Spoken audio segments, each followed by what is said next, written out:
PTV, Telebisyon ng Bayan.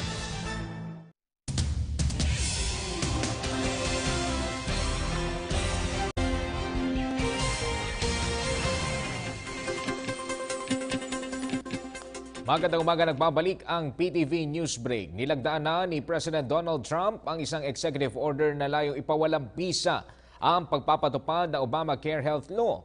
Ayon kay Trump, ang 2010 Affordable Care Act ng dating Pangulong Barack Obama ay dagdag pasanin lamang sa mga mamamayan ng Estados Unidos. Sa ilalim ng Obamacare, obligado ang lahat na magkaroon ng health insurance sa pamamagitan ng pagsagot dito o pagbibigay subsidiya ng federal states. Naniniwala si Trump na ang naturang batas ay malaking banta sa ekonomiya at masyadong magastos sa panig ng pamahalaan.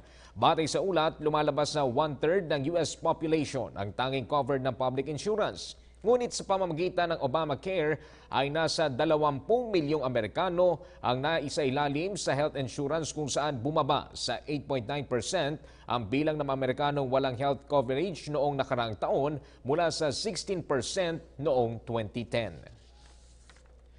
Sa ibang balita naman, binuweltahan ni PNP Chief Ronald Bato de la Rosa ang mga nananawagan sa kanyang pagbibitiw sa pwesto. Ito ay matapos manawagan si House Speaker Pantaleon Alvarez ng resignation ni de la Rosa makaraang matuklasan na sa mismong Campo Crame pinaslang ng mga pulis ang negosyanteng Koreano na si Ji Ik-ju.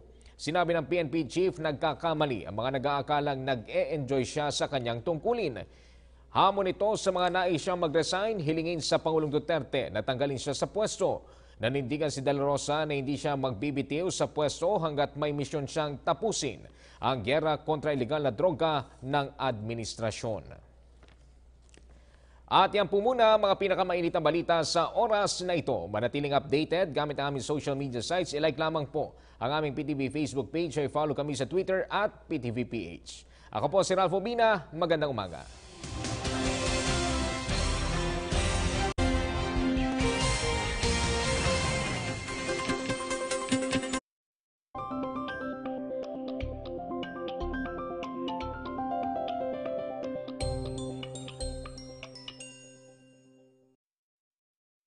The ASEAN community is highly integrated, competitive, and innovative. The ASEAN aims to develop a regional economy that supports sustained high economic growth by increasing trade, investment, and job generation. The ability to respond to global trends and international standards enable the region to advance a single market agenda through a more seamless movement of investment, skilled labor, and deeper integration in trade and services. It is a community that promotes productive growth with enhanced micro, small, and medium enterprises that will make the region more competitive and dynamic. The ASEAN community shall have a more enhanced role and voice in addressing international economic issues in the global arena.